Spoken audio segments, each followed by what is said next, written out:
Namaste everyone. Welcome to Advaita Vedanta Satsang House. The ongoing sessions around Bhagavad Gita from an Advaita perspective, offered by Binduji. We are on chapter 5, room number 11. The earlier rooms are available as replay in Clubhouse, or you can go to the links shared in the chat. The Advaita Retold YouTube channel is a well-organized channel where you can access not just Bhagavad Gita, but the earlier talks offered by Binduji. There are also two other links. One is on Spotify and the other one is on Apple podcast. So you can access the talks there as audio through the audio platforms. Recently, a book has been published by Artemisia based on Binduji's insight into Advaita, which has been published on Amazon. The title of the book is called Imaginary Door, which is a concise reading companion that can help you deepen your insights into Advaita. For housekeeping, I'll close the chat and hand raising when Binduji is offering the class, after which we'll open up those channels for any questions or clarifications. As always, thank you, Binduji. Over to you. Thank you, Prakash. Namaste and Hari Om to all of you. My invocations. Namo Brahma Dibhyo Brahma Vidya Sampradaya Kartribhyo Vancha-rishibhyo Mahadbhyo Namo Gurubhyaha Shruti Smriti Purananam Alayam Karunalayam Namami Bhagavat Padam Shankaram Loka Shankaram Shankaracharyam Keshavam Badarayanam Sutra Bhashyakritau Vande Bhagavantau Punah Punah Ishvaro Guru Ratmiti Murti Veda Vibhagine Vyomavat Vyapta Dehaya Dakshinamurtaye Namaha. Om Shri Gurubhyo Namaha. The Gita Dhyana Shlokam. Yam Brahma Varunendra Rudramarutaha Stunvandi Divyai Stavai Vedai Sangapadakrammo Upanishadai Gayandiyam Samaga Dhyanavastita Tadgatena Manasa Pashyandiyam Yogino Yasyandam na vidussura suragana Devaya tasmai namaha Devaya tasmai namaha Devaya tasmai namaha.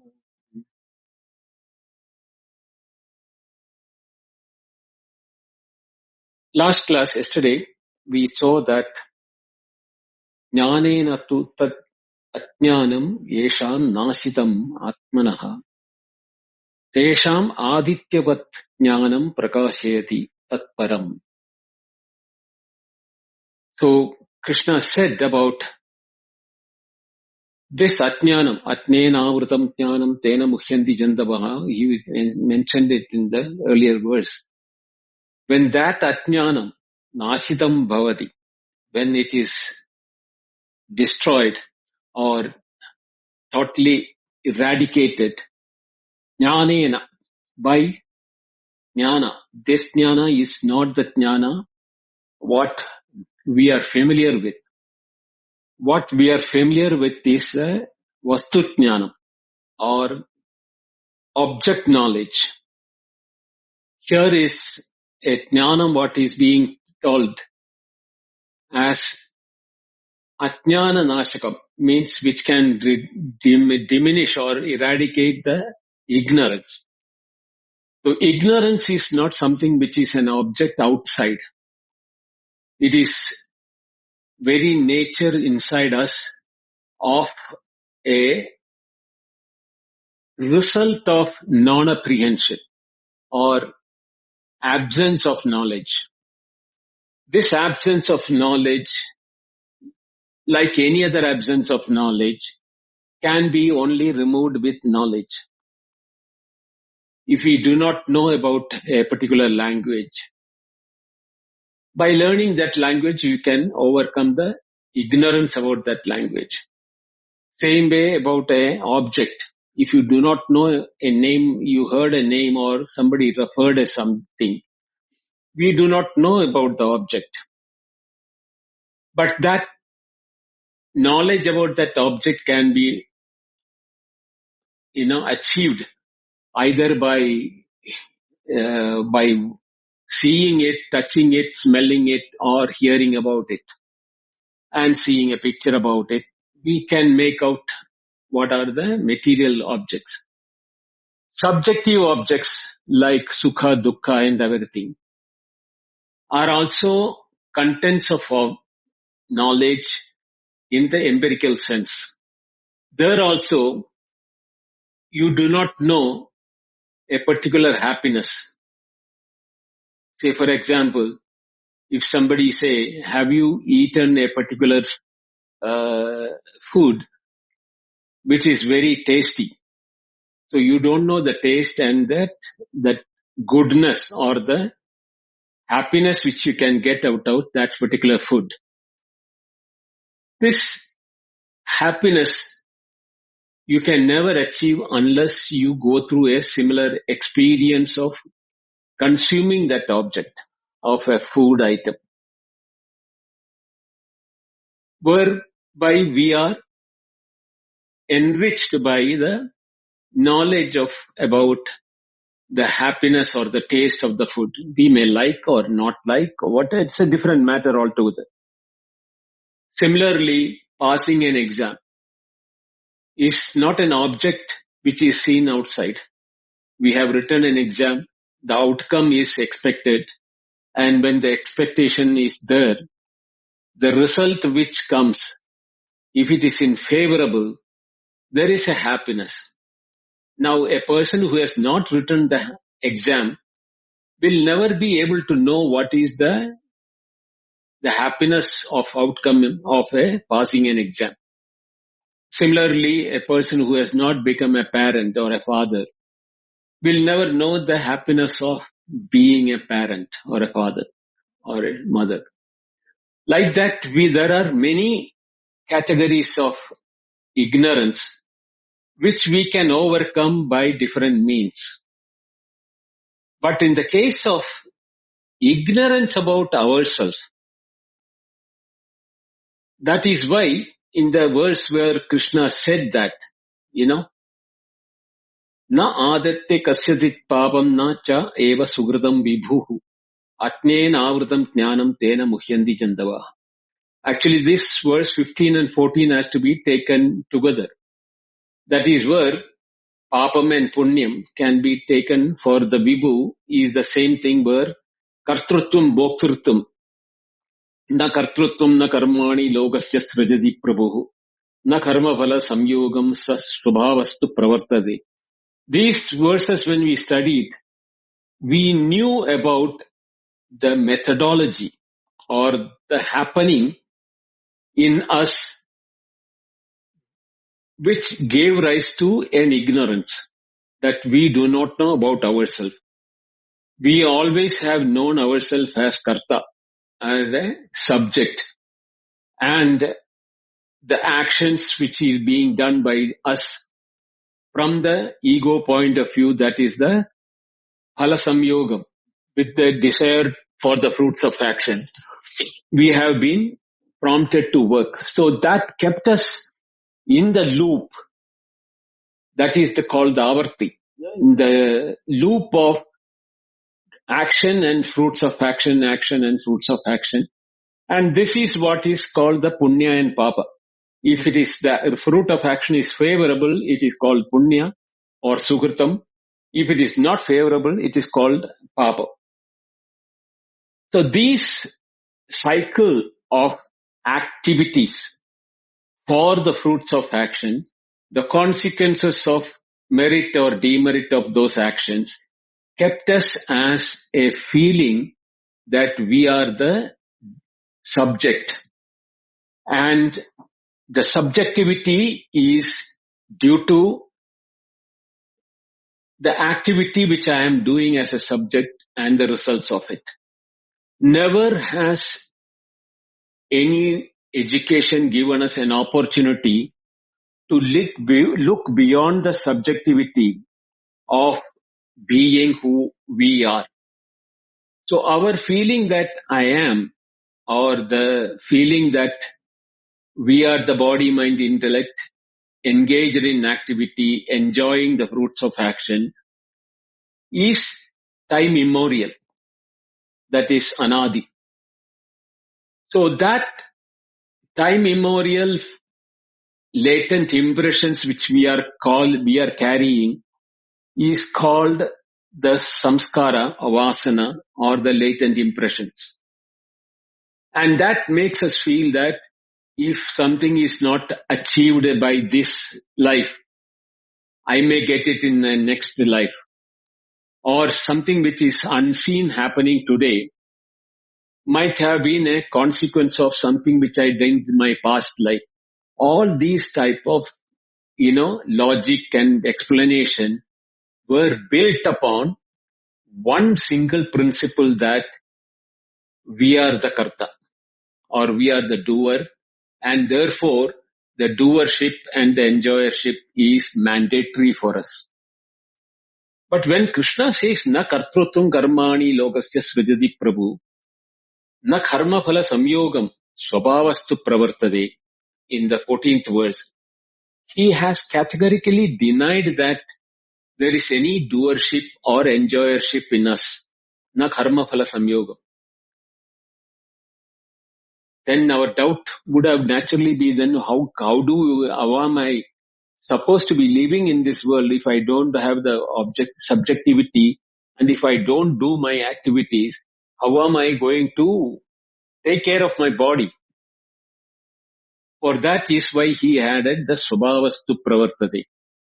It is the prakriti, or the nature of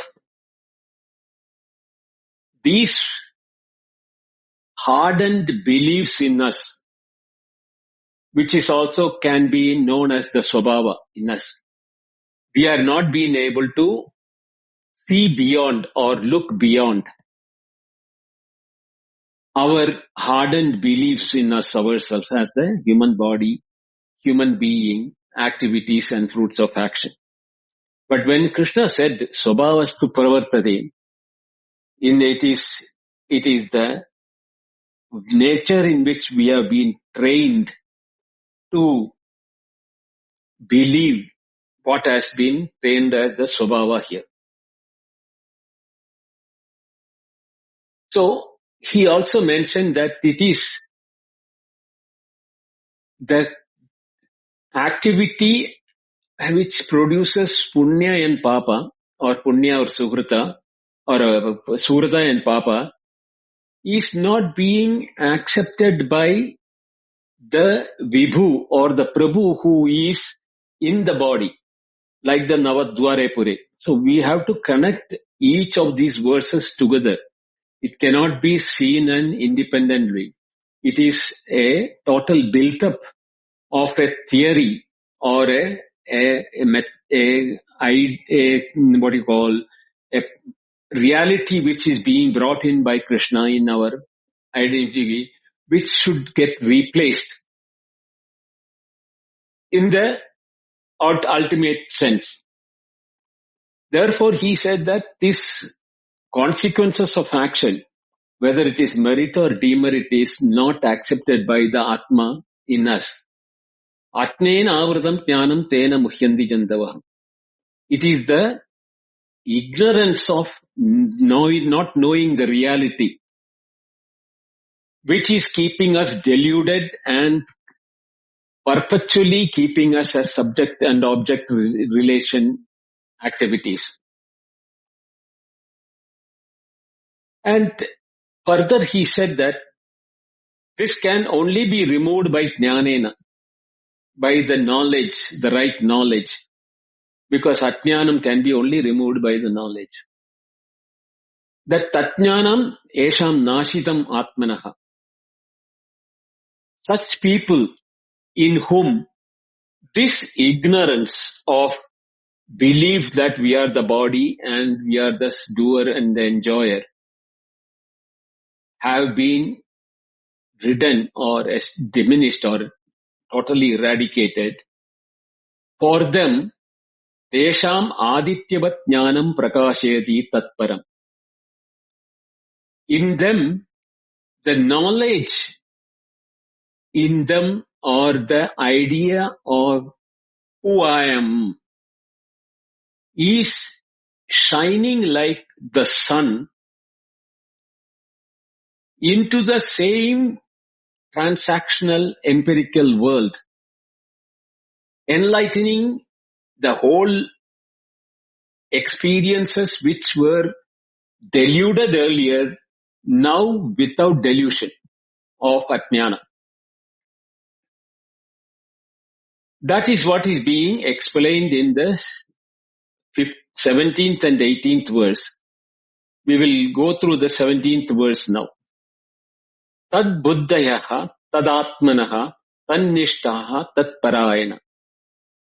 These are the four adjectives. Gacchandi apunaravrittim jnana nirdusha kalmashaha. Tad buddhayaha, those whose intellect is in tad. Tad means Brahman, or directed toward Brahman. Tad atmanaha, who themselves see as Brahman. Tad atmanaha. That is Brahma Atma Aikyam. Tan Nishta. Nishta means grounded. Tan Nishta means grounded in that Brahman. Tat Parayana. Parayana means, Ayana means refuge. Parayana means supreme refuge. Tat Parayana means whose supreme refuge is that. That means he has no other desire, no other place to go. There is nothing other than that in such way. Yajñātva sarvamidam vijñādam bhavati. There is no need for knowing anything further. He knows the world, he knows himself. That ultimate abode or the supreme refuge is what is called by Tatparayana. Gacchandi, because of these people, Gacchandi means they go or they take refuge or they attain the refuge or they reach that stage. What? Apunaravarti. Punaravarti means cycle of birth and death or repetition of going, coming, going, coming. Apunaravarti means the negative of that, the non-return. By those whose impurities have been completely shaken off by jnana. That is the adjective given by jnana nirdhuta kalmashaha. Kalmasha means impurities. Nirdhuta means laundered or cleaned or completely shaken off. By what? Jnana. By jnana. So, their what you call impurities. What are the impurities? We will see that. That has been completely cleaned or cleansed, and therefore there is no return for them. Tad buddhayaha, first word. Tad plus buddhi. It's a compound word. Those whose buddhi is fixed on tad. Tad means Brahman. That means those whose intellect or understanding is directed towards or absorbed in Brahman.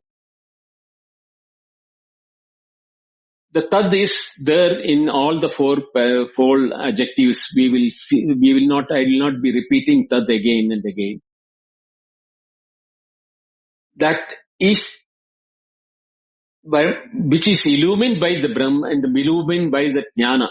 Jnanena, in the previous verse it has, I think, Ajnana Nasha has happened. After that, their buddhi is now fixed in Brahman. Brahman as the absolute non-dual ground. The four words have got different angles in which a single orientation of the jnani towards Brahman is given in the four, what you call, adjectives. Tad buddhayaha means through the intellect. The intellect is directed towards Brahman, that vyavasayatmika buddhi. Tad Atmanaha. Atman means self. So there is no Brahman and Atman as two. Identified Brahman. Aikyatvam. Tan Nishtha means establishment or firm abidance. Grounded in Brahman, or they know they are Brahman. Aham Brahmasmi. Tat Parayanaha. Parayana means refuge. Parayana means supreme refuge. So their Tat Parayana means devoted entirely to Brahman or as a Sharanagati. So the buddhi has been turned into Avritta, means from the ordinary outward movement which is by that Avritta Chakshu Amratattvam Ichan. In the Kathopanishad we studied that. Vishaya Pravritti, that is where the normal buddhi goes. But in this case, it is an inward orientation towards Brahman, which has been mentioned in the second chapter, 41st verse, Vyavasayatmika Buddhi, the single-pointed, resolute intellect, now described in its culminating orientation towards the Param Tat, Supreme Brahman. Tadatmanaha, here also, Tad is Brahman, Atman is the self. There are no two separate Atman and Brahman. Those whose self is indeed Brahman, or though for those whom Brahman is the self. This is the deepest of the four adjectives which is given in this verse. The one that most directly states the Advaitic Sakshatkara, Aparoksha Anubhava. So Tad Atmanaha, those whose self is Tad or Atma or Brahman, is not merely saying that these persons think about Brahman, or they have heard about Brahman, or they have read about Brahman, or direct themselves toward Brahman. No, there is nowhere outside themselves.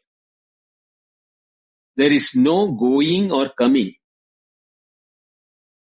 Therefore, there is that Atman is Tadis, Atman is the Brahman itself. This is the Paramarthika recognition of an Atmajnani, of the word, of the Mahavakya, Tattvamasi. A recognition of that, in which the apparent individuality or the Jivan or Atman is recognized and abided as identical with Brahman. So the entire Mahavakya in this compound, those for whom Tad and Atman are one, is equal to Tattvamasi. Shankaracharya says that Tadeva Atma Yesham Te.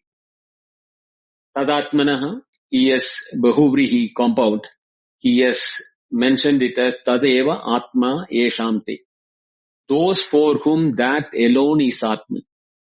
Not the body, not the Ahankara, not the Buddhi, but that means Brahman is recognized as their true only eternal self, Atman. Neha nanasti kinchana. For them there is nothing other than Brahman. And when this happens, tan nishta, to abide in that Brahman, becomes much easier because you don't have something else other than Atman or Brahman.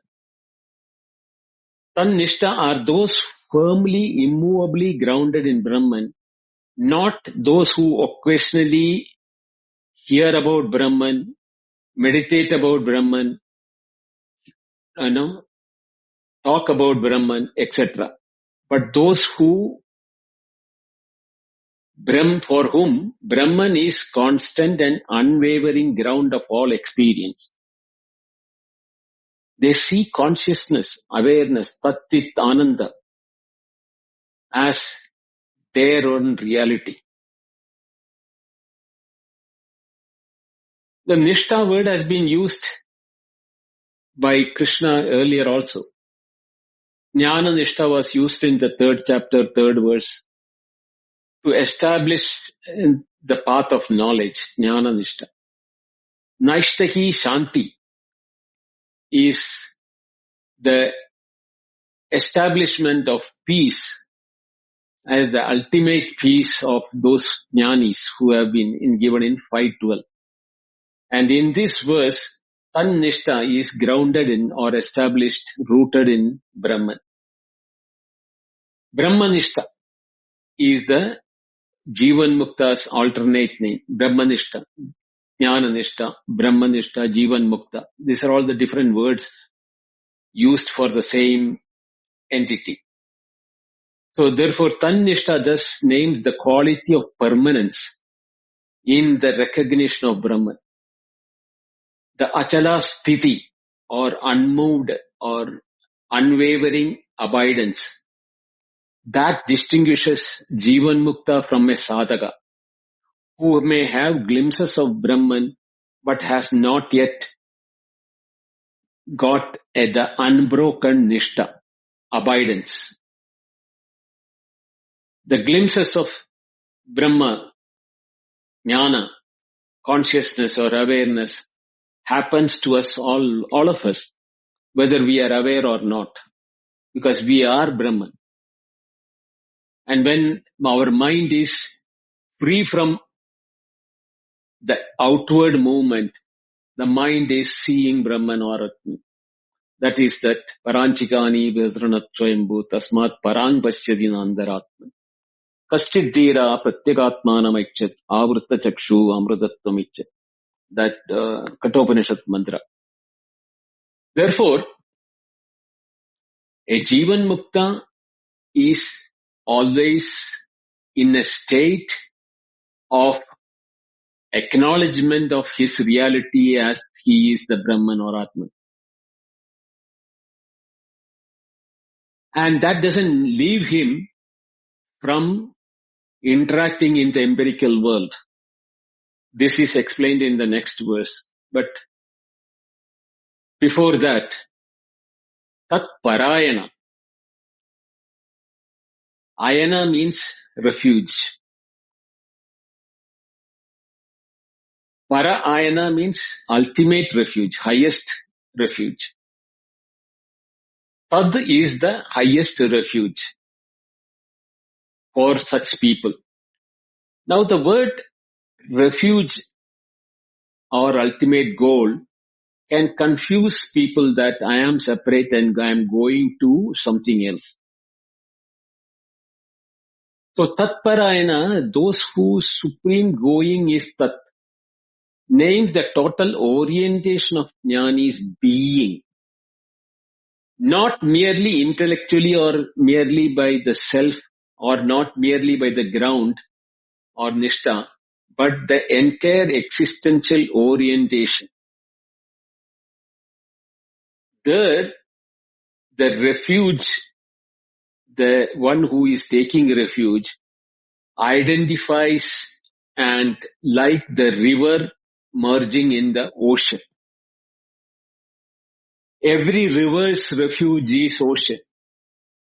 But once it has reached the destination, there is no separatedness between the ocean and the river. Same way, the refuge of Brahman is in the sadhana level, but at the Nishta level, there is no separatedness. So the complete consecration of the Brahmavit or Jnani or Jivan Mukta is in these 4 epithets. Tad Buddhayaha, Buddhi is directed toward Brahman. Tad Atmanaha, the self is seen as identical with Brahman. Tad Nishta, abiding in the Brahman. Tad Parayana is a total refuge as Brahman.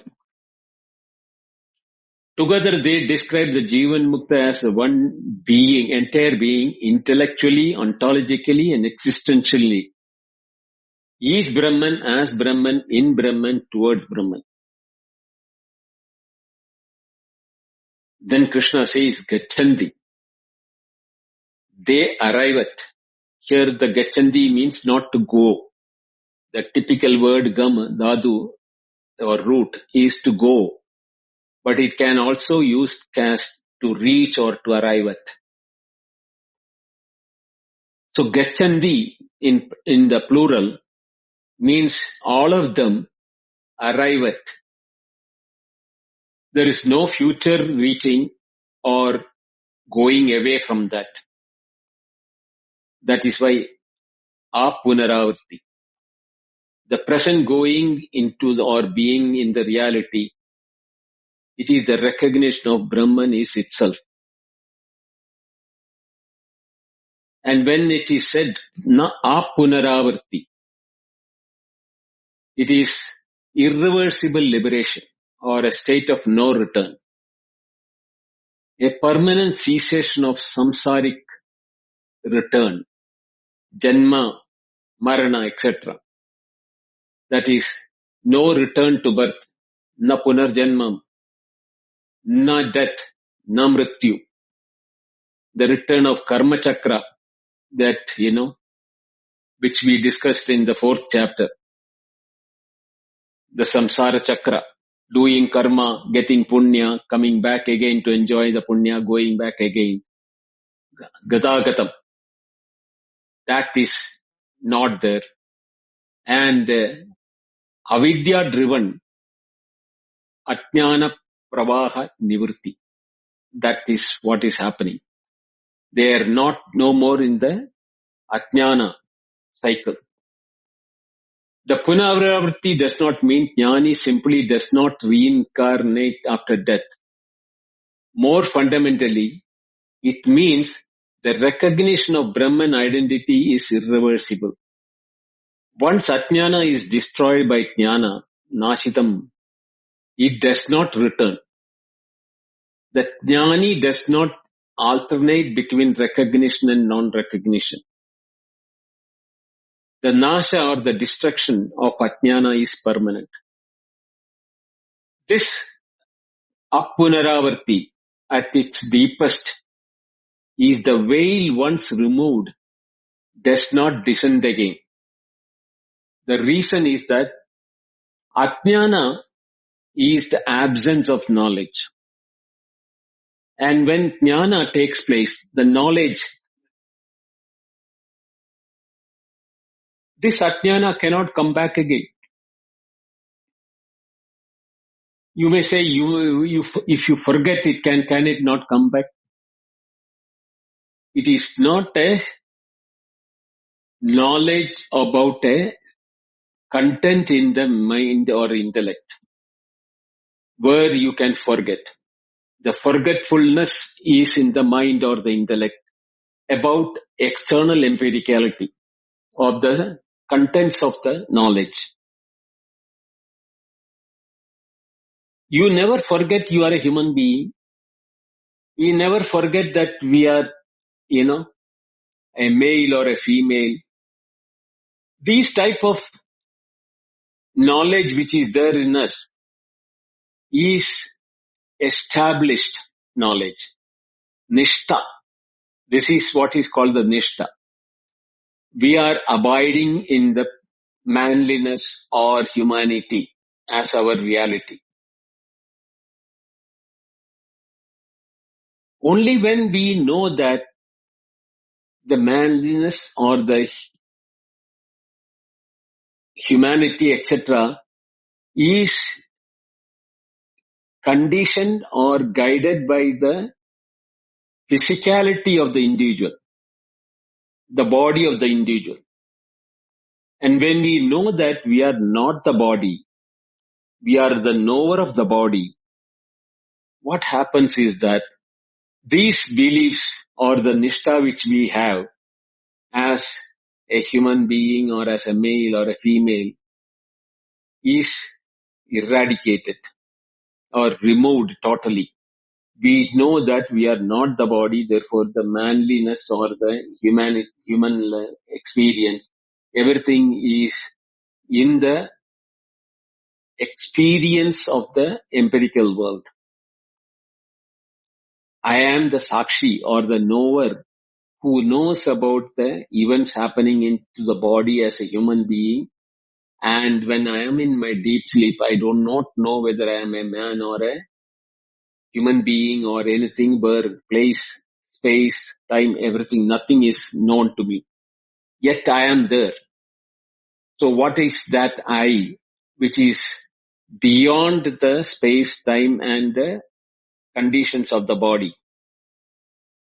That knowledge once happens in us as we are the consciousness or the one which has the awareness of the absence of the human body and the experiences of the human body, of the dream and the dream body, dream experience. We are now identifying ourselves as the awareness or Brahman or Atma. When this happens, we do not, what you call, accredit ourselves with anything that is related to the body.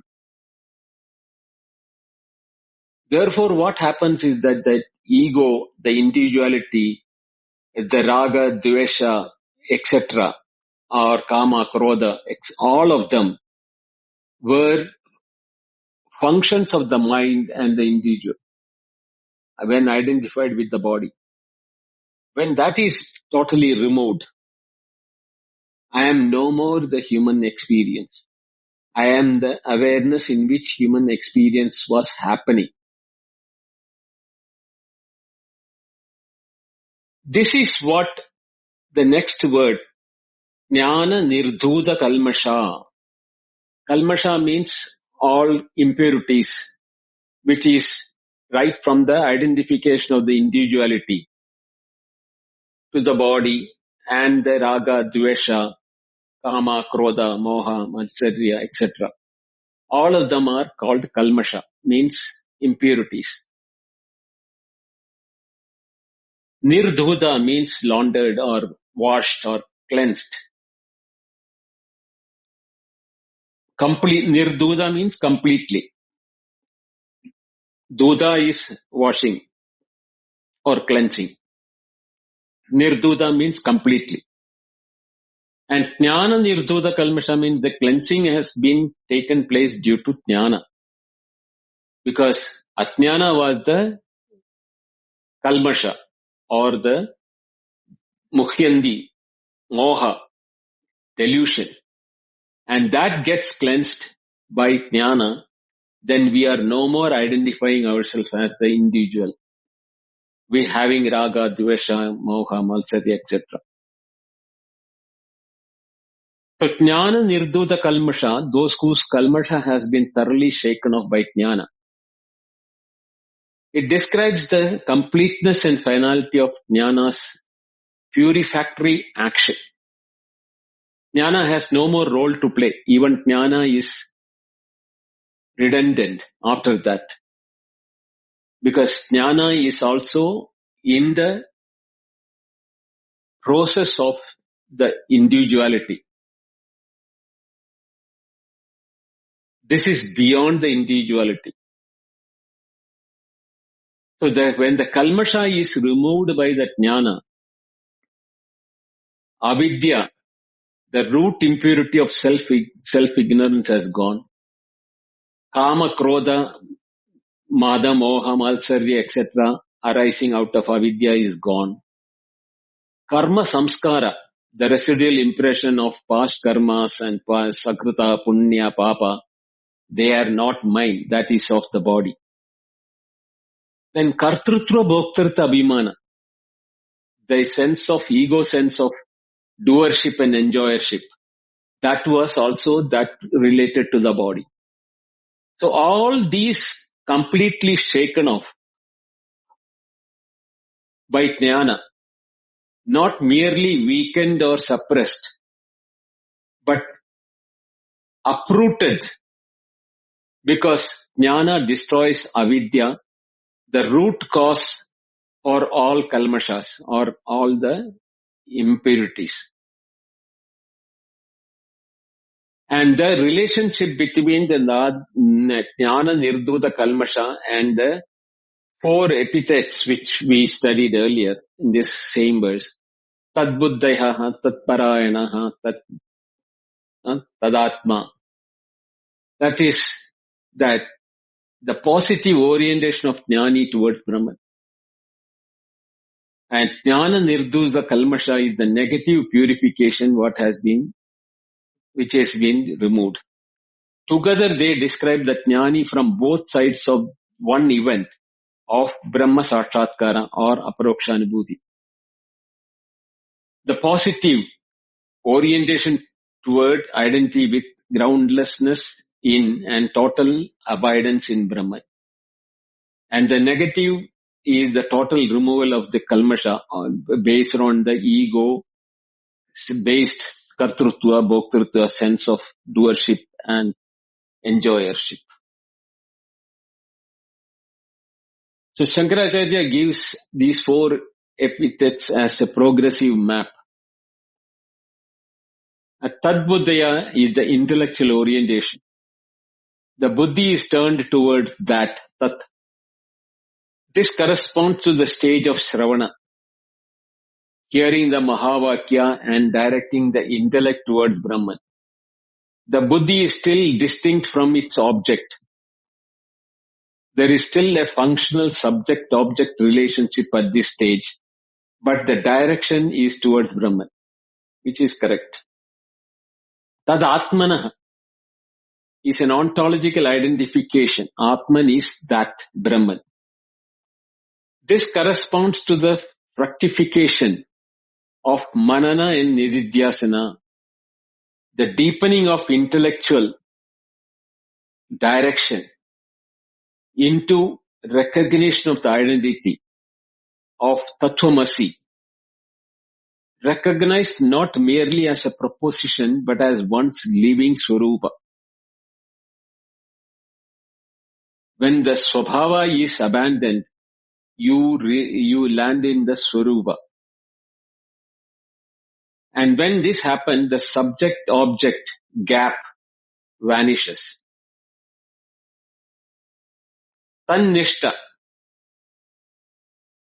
is the recognition of unwavering, stable, continuous nishta, not a momentary insight but a settled ground.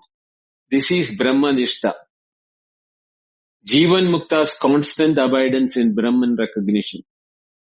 The unshaken by the ongoing appearances of Vyavaharika world. He is in the Paramarthika world and the Vyavahara world is seen by him as unreal. As his earlier recognition of ignorant identification. It is just like seeing a mirage. After knowing that it is not water, the wateriness appears continuous.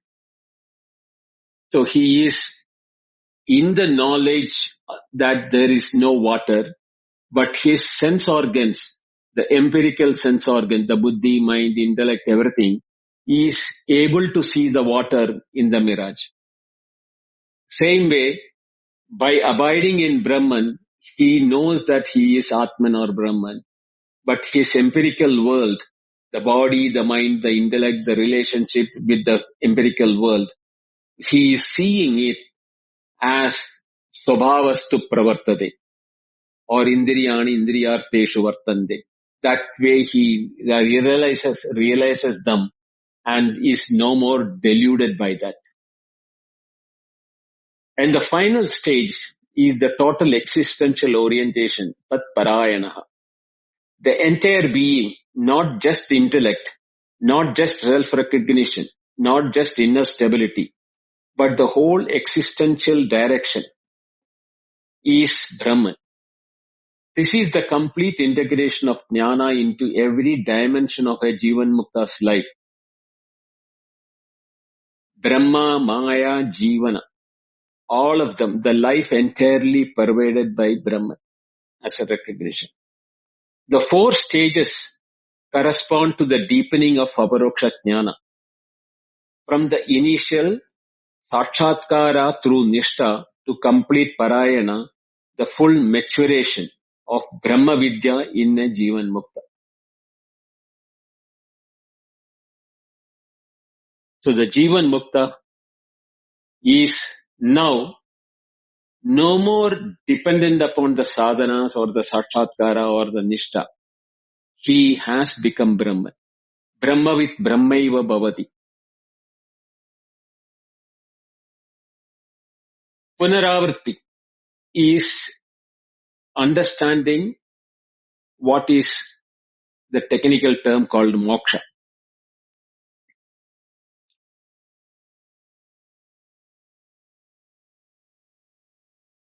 The apunaravarti, non-return, is a negative description of moksha, complementing the positive description of ananda, amrutatva, brahma bhava, etc. Its precision lies in what it excludes. So it is a negative description. What is it excluding? Returning back to Janma, that is Punarjanma. Na jayate mriyate va kadachit. We have studied this in the 2nd chapter. Return to Karma Chakra, the Punarbandha, na badyate, na lipyate. These are all the words which we have studied about it. Return of avidya, punarajnana, going back to delusion, coming back again. And return of kartrutva abhimana, ahankara. Kartrutva abhimana is basically the ahankara or the ego aspect of it. So critically, Shankaracharya insists that the apunaravriti is not merely a postmortem of non-reincarnation. Though it includes that, it is fundamentally the irreversibility of jnana itself. Once jnana that recognizes Sat Param, Brahman, arises fully, or once ajnana is nasitam or destroyed completely, the return of ajnana is impossible. Why is it impossible? Because ajnana is mithya. It is not a reality. The absence of knowledge is not a positive entity. Like darkness. It has no intrinsic reality of its own like darkness. It has no positive existence. It is merely the absence of light. Same way the absence of knowledge of the reality who we are. Once the light of jnana fully arises, adityavat, the darkness cannot coexist with it. And the Atma Jnana is Nitya, eternal, and it does not go out ever. The sun never has a setting or rising. It is only the ignorance which is making us feel the sunset and sunrise. The sun is always shining. Therefore, apunaravarti, the non-return, is an ontological necessity of jnani's state, not merely a expected for consequence or hoped for consequence. There is no need for such thing except expectation. In the jnana nirdusha kalmasha, a word is to be understood in the light of Atma Shuddhaye. The Karma Yogin performed action for Atma Shuddhaye, for the purification of the self. This Atma Shuddhi is a preparation. But when the jnana, Atma and the Brahman identification takes place, Aham Brahmasmi, it becomes Jnana Nirdhuta Kalmasha, which describes the completion of the purification through Jnana. So Atma Shuddhaya is a karma yoga of self-purification as a sadhana. Ajnanam Nashidam Jnanena is the destruction of Ajnana by Jnana, is a instrument of maturity during the karma yoga leading to Jnana. And the Nana Nirdhuta Kalmasha is the result of it, completion. Impurity is completely taken off.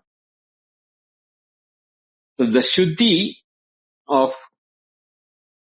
Atma Shuddhaye is preparatory. It removes the gross mala of Raga and Devasha through Karma Yoga. The Nirdhutam in the 17th verse is complete. That is when Jnana removes the root impurity avidya and Karma Yoga cannot remove, which Karma Yoga cannot remove. The two stages together constitute the full sadhana krama.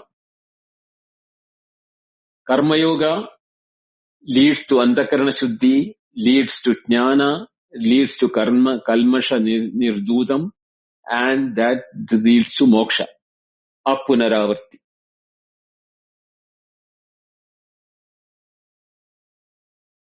So, that 5 verses, 13, 14, 15, 16 and 17. In the 13, Dehi abides in the 9th city, na kurvan na karayan. In the 14th verse, Prabhu creates neither kartrutva nor karmani nor karma samyoga. Swabhavastu pravartade. In the 15th verse, Vibhu receives no papa or sukrata ajnanena avrutam jnanam tena muhyandi jandava. That is, ajnana is diagnosed there. In the 16th verse, jnana destroys ajnana, illumines tat param like the sun. And the jnana as a destroyer, as a revealer is the jnana which is removing ajnana. And in this verse, the fourfold Brahman-oriented status one attains is the direct cause for apunaravarti. No falling back into ajnana or no birth and death, etc. This is the complete moksha prakarana in a miniature form given by Krishna in just 5 verses. The cause of bondage, the nature of liberation, the means of liberation, and the result of liberation.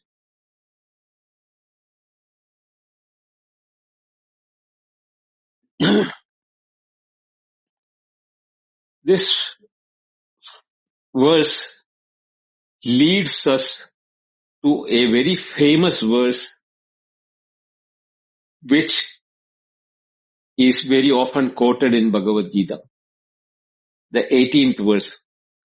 Vidya vinaya sambanne brahmane gavihastini shunijaiva swapakeja pandita samadarshinaha. The pandita, the one who has this knowledge of jnana, he is a samadarshinaha. He is a man of equal vision as the defining mark of the pandita. It is a natural follow of the jnana nirdhuta kalmasha jnani. Having described those who is established in jnana nishta, tatparayana, Krishna is now gives the observable signature of that establishment. How does a person of a jnana, having abiding in after removal of ajnana, is able to perform in this world? That is the Pandita's equal seeing of Brahman in the most disparate beings. We will take this verse because it needs to be explained both from the Paramarthika level and Vyavaharika level. The consequences of jnana, how does it affect, and how we are we are in a state to evaluate our own jnana, our own achievement, if we are able to execute it as given in the 18th verse.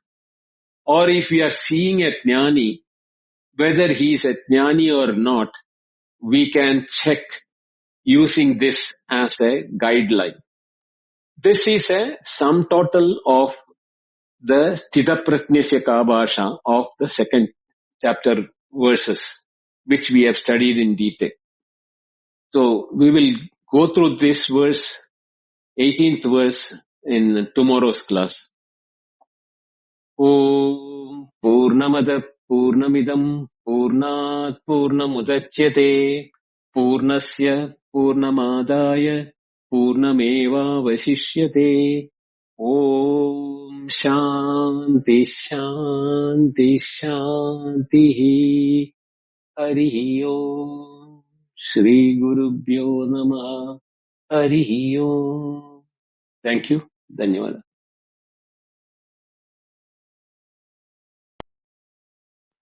Thank you very much, Bindoji. I'm opening up the chat and hand raising if there are any questions or clarifications.